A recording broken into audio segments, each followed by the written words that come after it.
And I was right. About a half hour later, we've got all the facets cut in this stone. I like random facets.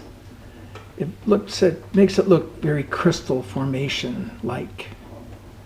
So you can see we've got some pretty good stuff going here. Or it could go like this. And that could be the top edge.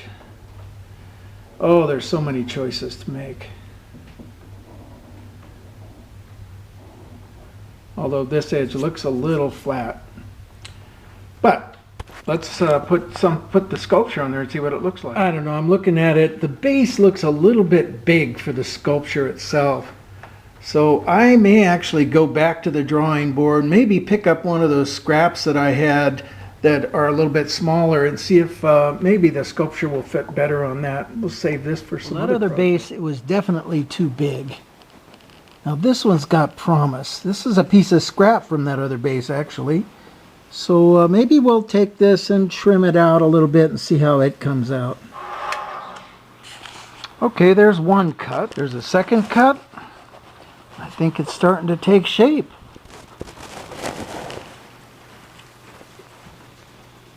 And there's a third cut. And I think at this point we could probably go in with the grinder and facet these edges and then play with it from there once we get them faceted. Okay, we've got it in place here, but it's looking a little bit too thick over on the left hand side here to me. But I think it's a good size. I think we should just bring it in a little bit more, maybe take a nice big triangle out of that, and I think we're going to have it just right. I think that's going to do it there. We've got that trimmed down. This thing will kind of come straight up off of the top of that. And now that we're on a stone, I like it standing up rather than laying down. Although, that's not a bad approach. Let's take it in the studio where it's warm and play with this a little bit. Well, this is looking really good. I don't know. I'm liking it just like it is. I left one edge rough. I think it kind of has a nice feel to it. So let's try some other directions that this might go, which would be... No, that doesn't look good. That other one's the way. Oh, that's not bad right there. Still, the weld marks do show. I don't know, this is looking really good. But I think the best approach is right there. Gives it a little velocity. It rises above the stone enough.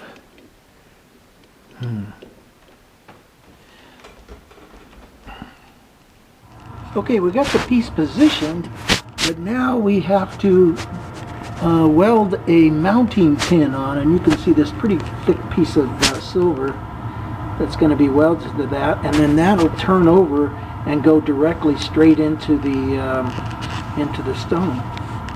And of course another layer of boric acid solution. Give everything from fire scaling, and we can go ahead and fire up the torch.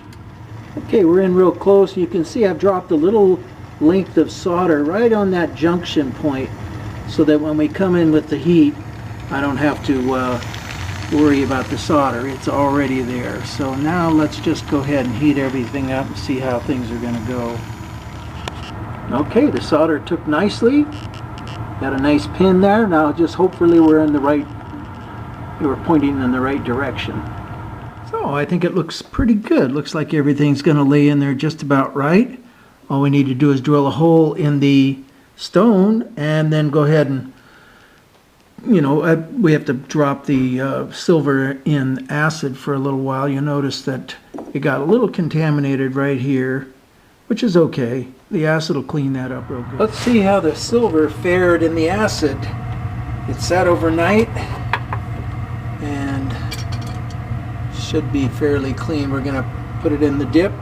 and get the acid off of it. And bring it over and set it on a cloth. Get the water off of it. And then we'll have a closer. So I cut myself a little block of wood on the chop saw, knowing that this surface is nice and square.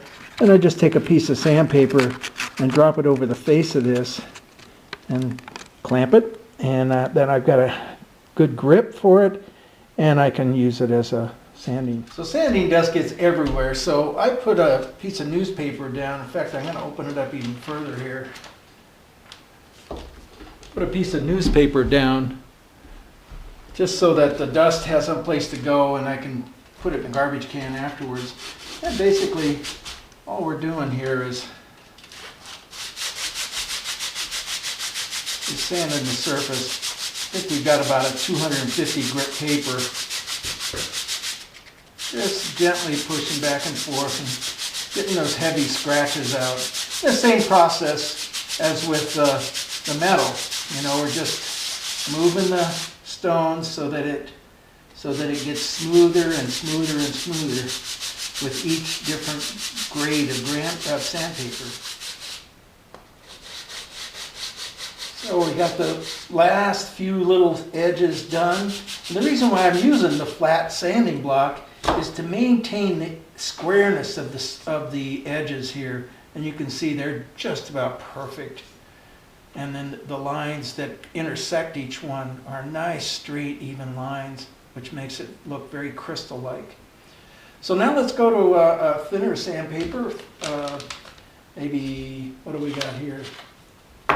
250, so we'll probably go to 400 or something. And actually, when I looked closer, I noticed that I was using 150 sandpaper, so it's best to go about 100 at a time, even working with stone, and especially alabaster. It's pretty soft material, but you end up working less by staging up to higher and higher, or finer and finer grits of paper. So now I'm at about a 250 grit, which is going to mean that I just sand it just a little bit and take the 150 out and take it down to a little bit smoother.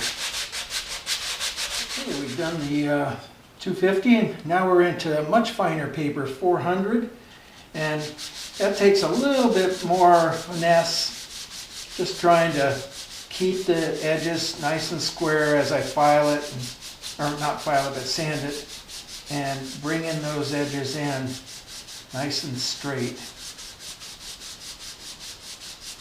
The surface, as you may or may not see, but the surface is really coming out fine, very smooth.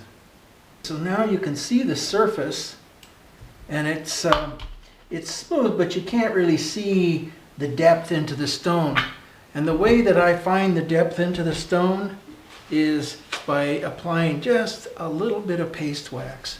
And the paste wax does two things. It gives you the depth, but it also seals the stone so that you don't end up, this particular kind of stone, alabaster, will suck in all the moisture and all the dust and everything right into the stone.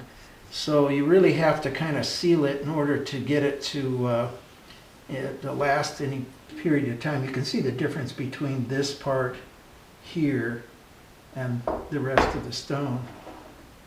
Just kind of gives it a little bit of a sheen. So I said earlier that the bottom got burnt a little bit where that old weld was, but that the polish was right underneath it. And you can see I'm going in with 400 grit paper here on the board, and the polish just comes right back out. So I'm just going in and sanding out the slight amount of fire scale that we have, and just the contaminants that found themselves to the surface of the silver. Once we get it all sanded out, and you can see it's just sanding out nicely. Once we get it all sanded out, notice the little brown spot right there. Now watch how quickly it comes out. Just zip out. So get all of those out, and then we'll take it over to the buffer and bring it up to a polish. So I've taken 400 grit sandpaper and I've gone through and resanded that surface there because it was pretty rough. And you can see the reflection on it. And I could have put that right straight to the buffer and just buffed the heck out of it, and it would have polished up, but I wouldn't have ended up with this nice smooth transition. It would have been a little more ripply because the buffer has a tendency to grab and pull. Then you can see the post is all set on the inside. Okay, at the buffer, we'll just see what that buffer can do to it. Just takes that right out to a polish. So we're going to spend a little time in here and come up with a polish. Drill the hole in the stone, and I've measured a drill bit with the post that we welded onto the silver piece, and so we're just going to drill straight down.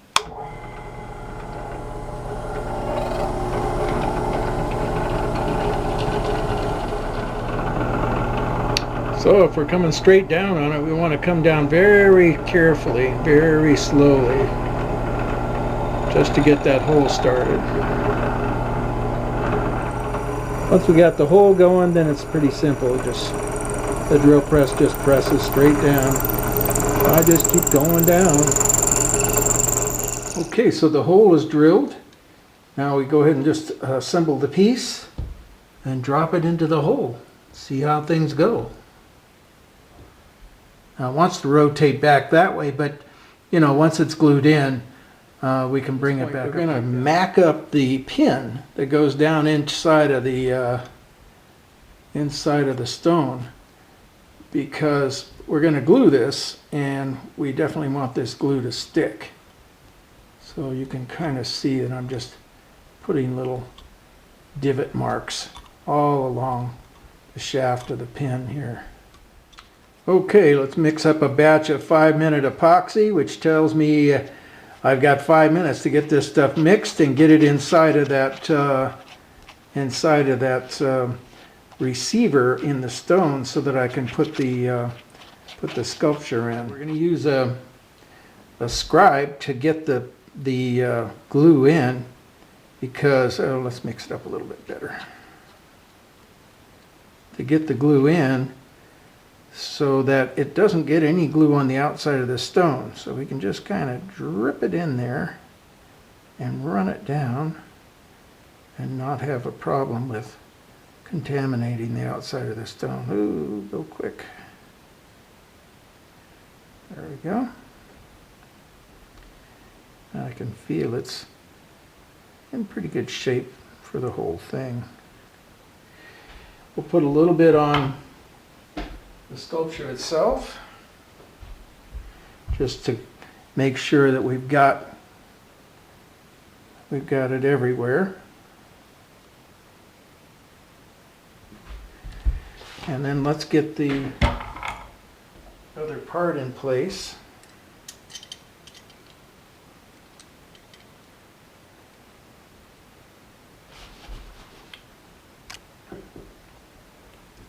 Drop it down in. Okay, I want this thing to line up with that one line that is directly in front of us here. So I'm going to come in with a third arm and just swing it down till everything rotates around into the right direction for me. Give it a little bit more. And that's where we want it to sit. So let's have a look at it from a bunch of different angles. Oh yeah, that looks good. It looks really good. Just swing around from this other side. That's what I love about sculpture.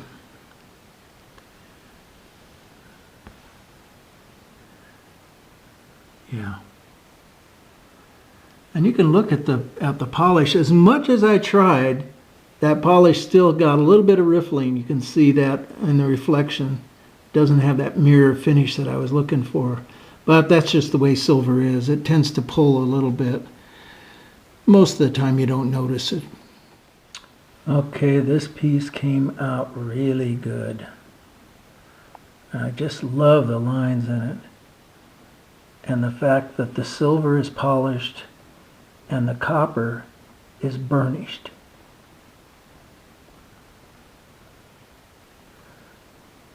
This angle really has something going for it.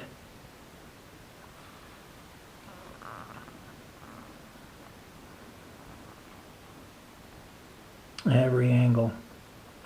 Just love this piece. And the reflection of the tongs off of the silver has a nice feel to it also. Now, one interesting thing that I wasn't counting on, but I was wondering, you know, how am I going to be able to come in and polish up this piece once it's gotten a little tarnished, because copper does tend to tarnish.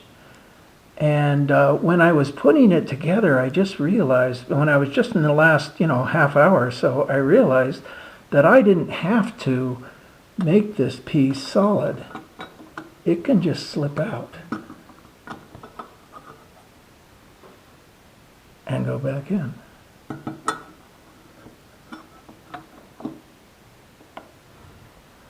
So it just sits there.